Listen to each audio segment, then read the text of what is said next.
ఎంత క్రూరత్వం, ఎంత దుర్మార్గం, ఎంత దగ, ఎంత మోసం ఉంటుందో నిరూపించావు నువ్వు.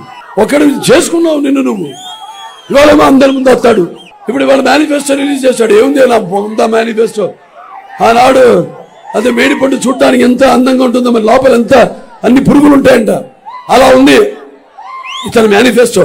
ఎక్కడైనా రాజధాని గురించి కానీ, ఎక్కడైనా పోలవరం గురించి కానీ, లేకపోతే మద్య నిషేధం గురించి కానీ ఎక్కడైనా ప్రస్తావన ఉందా అతని మేనిఫెస్టోలో?